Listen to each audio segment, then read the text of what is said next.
Cuando sobrevolamos los esteros de Liberá, observamos un enorme sistema de 1.300.000 hectáreas ocupadas principalmente por ambientes acuáticos. Las características de Liberá lo convierten en un sistema único en Sudamérica, en el que viven más de 4.000 especies de plantas y animales.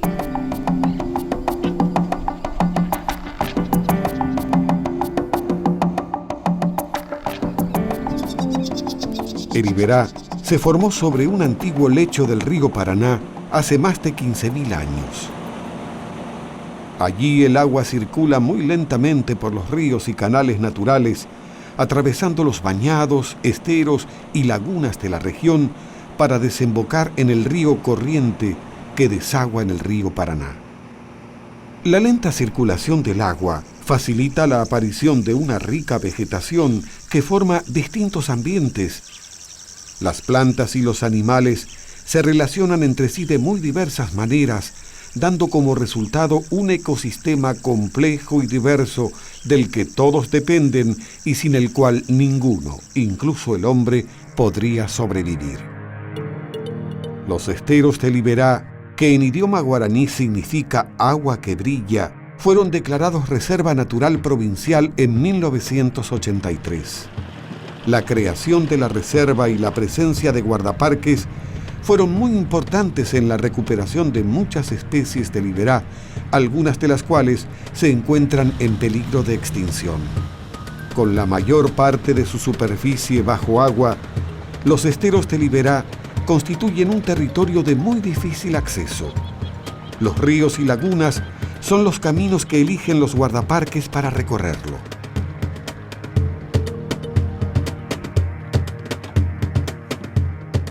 Ahora han salido en un viaje de rutina por el estero. Ellos patrullarán las costas de la laguna durante 3 días, realizando censos de animales silvestres y verificando el estado de sus poblaciones.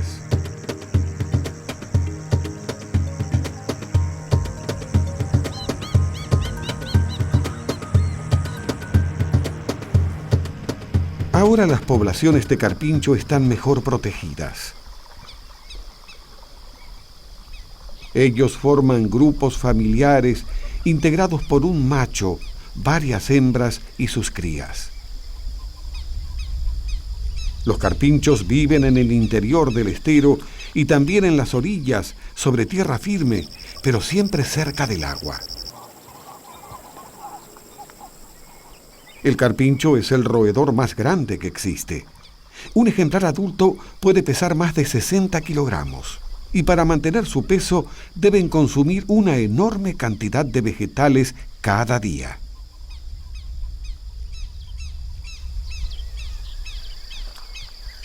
El ciervo de los pantanos busca su alimento a orillas del estero. Los ciervos se mueven con facilidad en estos pantanos porque sus pezuñas se abren en el barro, aumentando así la superficie de apoyo. Los ciervos de los pantanos también comen plantas, pero a diferencia de los carpinchos, viven solos o en parejas y son mucho menos abundantes que estos. Normalmente, los ciervos comparten su hábitat con los carpinchos y también comparten a sus acompañantes. El picabuey usa estos grandes mamíferos del estero como un medio muy eficaz de transporte. El picabuey colabora a veces desparasitando al mamífero. Sin embargo, su principal fuente de alimento son los insectos que se espantan cuando el carpincho o el ciervo caminan. Esta relación es conocida como comensalismo, ya que el ave saca un provecho del mamífero sin hacerle daño. El carpincho y el ciervo de los pantanos comen plantas y son herbívoros. Con el picabuey establecen una relación llamada comensalismo.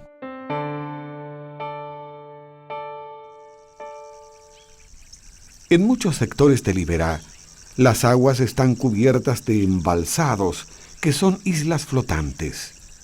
Los embalsados se forman cuando ciertas hierbas arraigan sobre la vegetación sumergida, formando un colchón de materia orgánica a medida que las plantas mueren y vuelven a crecer. Cuando el espesor del embalsado va aumentando, es colonizado por otras especies de plantas, incluyendo arbustos y algunos árboles. Sobre los embalsados vive una enorme cantidad de organismos, algunos de los cuales nunca los abandonan.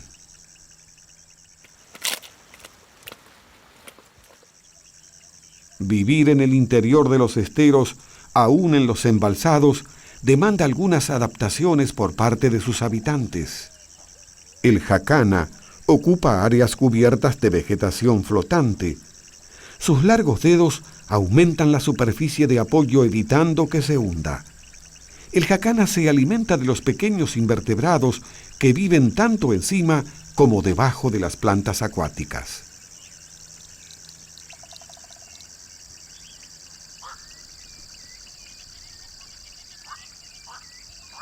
Los chajás ya tienen huevos en su nido y ha llegado el momento en que los miembros de la pareja intercambian posiciones para seguir con la incubación. Esto lo hacen por medio de una ceremonia de relevo que es muy importante para el éxito reproductivo de la pareja.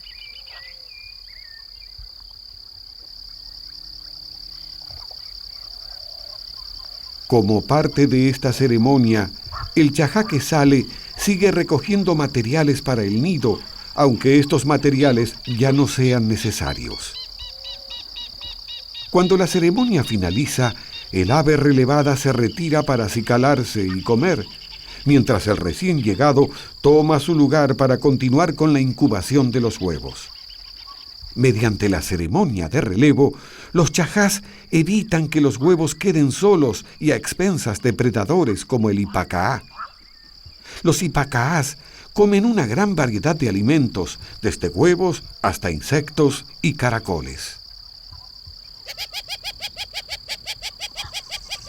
El jacana, el chajá y muchos otros organismos suelen vivir cerca de los grupos de carpinchos y de los ciervos.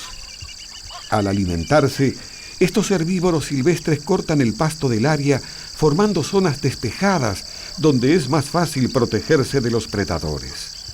Así, muchos organismos cohabitan en las áreas pastoreadas por los herbívoros silvestres.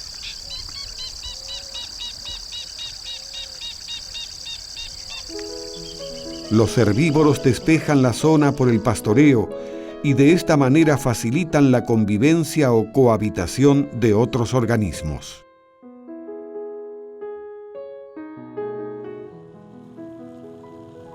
Mientras tanto, en las lagunas y riachos, otros organismos interactúan entre sí, aunque a veces estas interacciones puedan resultar fatales.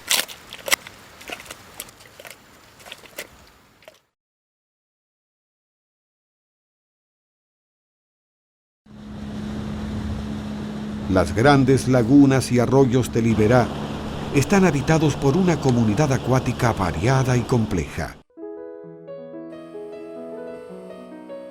Debajo del agua existen enormes extensiones cubiertas por plantas acuáticas que forman las llamadas praderas sumergidas.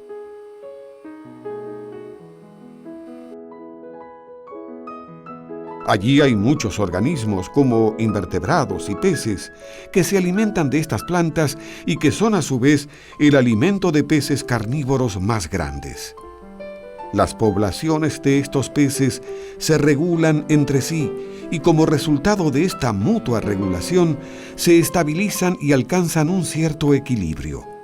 Esto también es posible gracias a que los peces grandes son a menudo capturados por otros predadores. Los lobitos de río son hábiles buceadores y todas las mañanas dedican varias horas a capturar su alimento favorito. Una hembra y su cría comparten esta recorrida de pesca. Los lobitos entran en el agua por primera vez a los 2 meses de vida, en la mitad del amamantamiento, y ya no se alejan de ella. El agua está fría y los peces inactivos. No es difícil para estos lobitos obtener lo que buscan. Los lobitos complementan su dieta de peces con otros organismos acuáticos, como moluscos y crustáceos, presas que manipulan con gran destreza. La cría tiene casi 1 año y pronto comenzará a vivir sola. Mientras tanto, aprovecha la experiencia de su madre para seguir aprendiendo a pescar y a defenderse.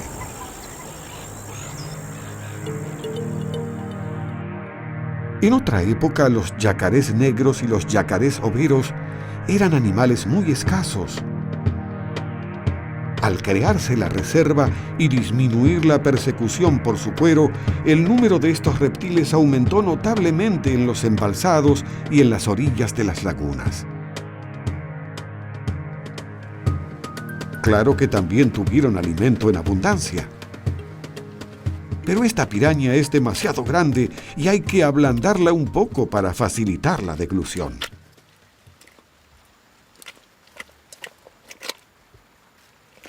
Los yacarés tienen las limitaciones de muchos otros reptiles. Ellos cazan al acecho, con una gran economía de movimiento, y antes de eso deben calentar su cuerpo exponiéndose al sol. Los yacarés y los lobitos compiten por los peces grandes y así contribuyen a mantener el equilibrio que existe entre los habitantes del agua. Así, estos predadores son muy importantes para el ecosistema, ya que evitan que las poblaciones de pirañas y otros peces crezcan demasiado. Además, al capturar animales débiles o enfermos, cuidan la salud del ambiente. Pero los predadores también tienen sus enemigos. Los yacarés son carnívoros muy importantes y casi no tienen predadores naturales cuando son adultos. Pero como ocurre con todos los carnívoros, hay momentos en que son muy vulnerables. Esta hembra está acompañada por sus crías de más de 1 año de edad. Ahora están mejor preparadas para defenderse solas. Pero estas son solo las sobrevivientes. Hasta el 80% de los yacarés muere en sus primeras semanas de vida en manos de diversos predadores. Uno de ellos es el jabirú. Si no existieran predadores como el jabirú, el número de yacarés aumentaría mucho. El ecosistema entonces podría perder su estabilidad y se rompería el equilibrio que se mantiene entre ciertas especies. Los yacarés cazarían más presas y acabarían rápidamente con su alimento, y esto atentaría contra los propios yacarés y contra los organismos que se relacionan con ellos. Los predadores regulan las poblaciones de sus presas. A veces compiten entre sí por los mismos recursos. En ocasiones, ellos también se convierten en presas de otros predadores. El ecosistema no solo depende de los organismos que lo integran, también está a merced del clima y la geografía.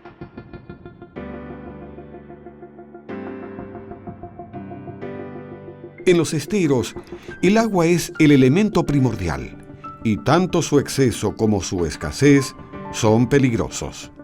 La falta de agua durante las sequías muy fuertes produce resultados catastróficos para algunas especies. Pero todas las sequías llegan a su fin.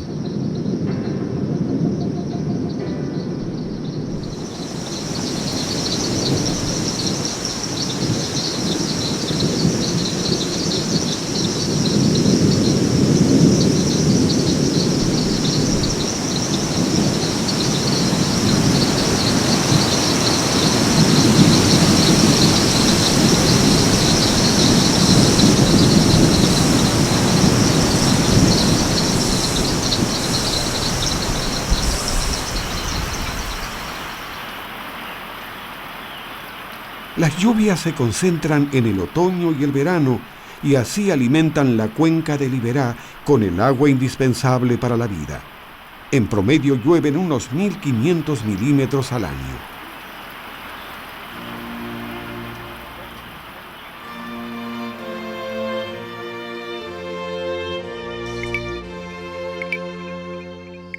Las ranas responden de inmediato al estímulo del clima.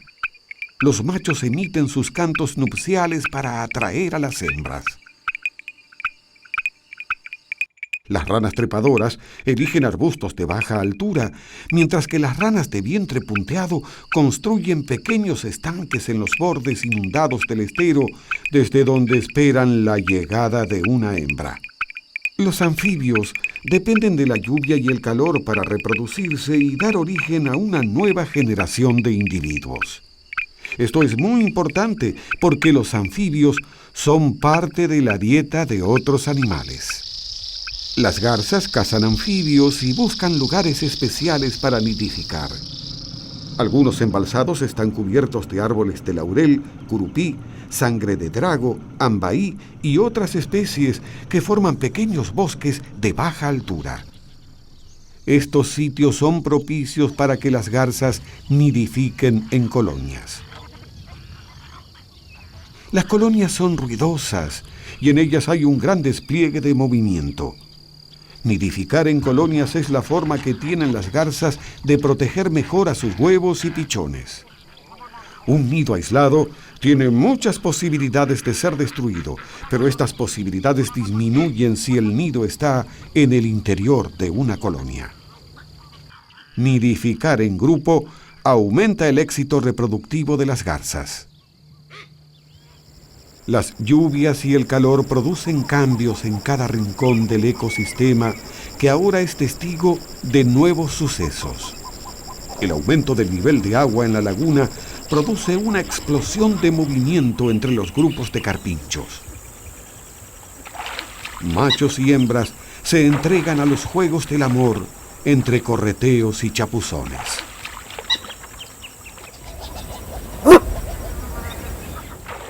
Pero a veces los enamorados llegan demasiado lejos y a este macho no le gustan los intrusos en su territorio.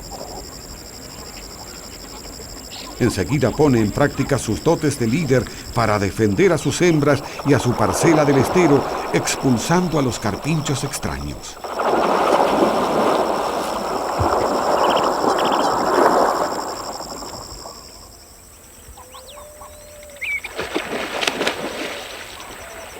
El carpincho defiende su territorio y así protege el suministro de alimento para su prole.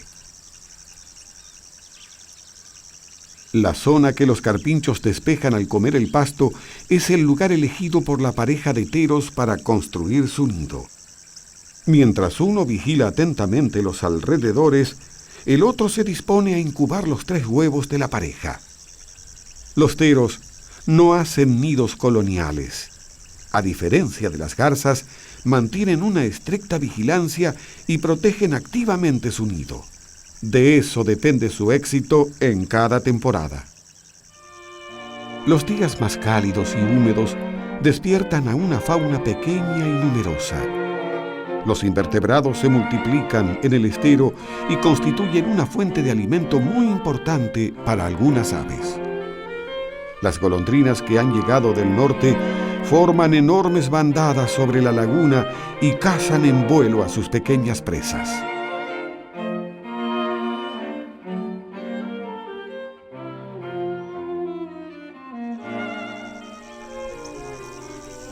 El bañado ofrece muchos posaderos que emplea el venteveo para detectar a sus presas entre la vegetación flotante.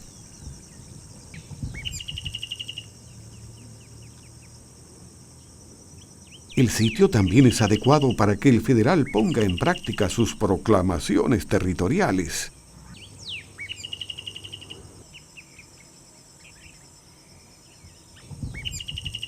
Su canto es rico y variado como el de tordos y boyeros, pero el federal combina las señales acústicas con su llamativo color que ostenta al posarse en ramas altas y que también funciona para señalizar los límites de su territorio.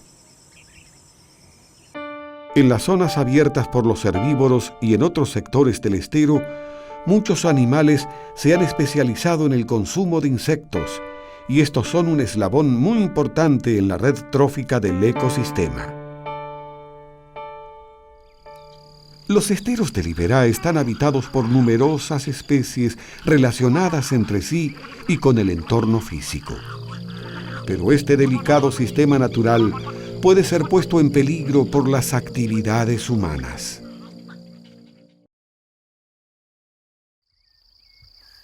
Los chajás tuvieron éxito en esta temporada.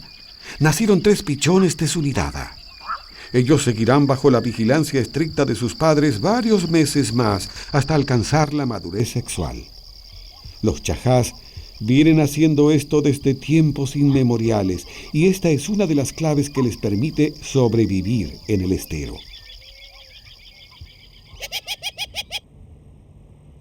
Los jacanas han evolucionado con este ecosistema y sus adaptaciones para vivir sobre la vegetación flotante son producto de esta evolución. Hace miles de años que los jacanas nidifican en estos lugares y que los machos se encargan de incubar los huevos de la pareja. Los ciervos de los pantanos se han especializado para recorrer diariamente su territorio y marcarlo con la secreción de las glándulas que llevan delante de los ojos. En el Iberá, los ciervos no tienen un período de celo definido y en cualquier momento una hembra puede llamar la atención del macho. Como en casi todas las especies de ciervos, solo los machos tienen cuernos que en este caso apenas empiezan a crecer. La cornamenta de los machos ha evolucionado como producto de la forma en que las hembras eligen a sus compañeros. Durante millones de años las hembras han seleccionado a los machos que ostentan las mejores cornamentas.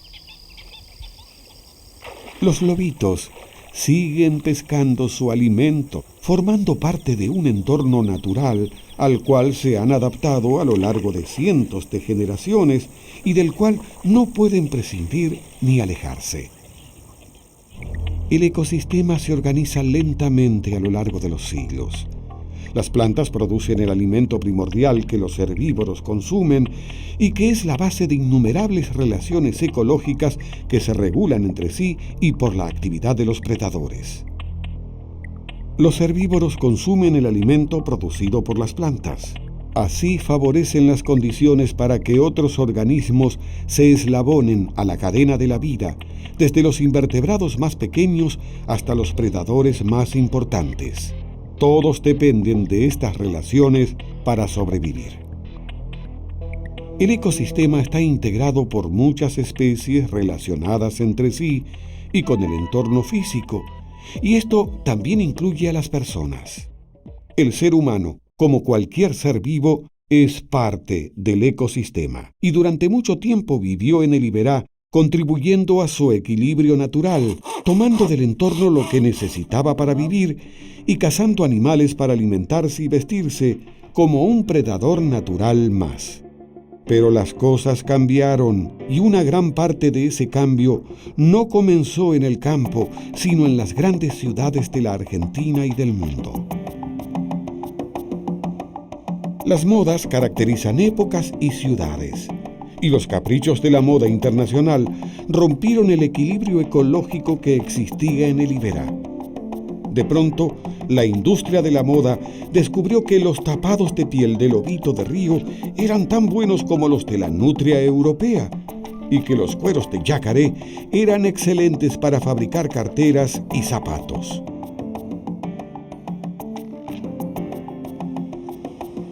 La industria vio también un buen negocio en el cuero curtido de carpincho y la demanda internacional de plumas de garza aumentó en forma explosiva. Entonces, la poderosa industria de la moda empezó a demandar enormes cantidades de cueros, de pieles, de plumas para abastecer un mercado que crecía a medida que la tendencia aumentaba. Y muchos de esos productos fueron extraídos del Iberá. Así fueron desapareciendo los lobitos de río, los yacarés, los carpinchos, las garzas y estuvieron a punto de extinguirse de toda la región. El ciervo de los pantanos corrió una suerte parecida. Usualmente los pobladores lo cazaban por su carne y su cuero, pero el problema para esta especie empeoró cuando los cazadores deportivos, en busca de trofeos de caza para decorar sus paredes, mataron a cientos de ellos.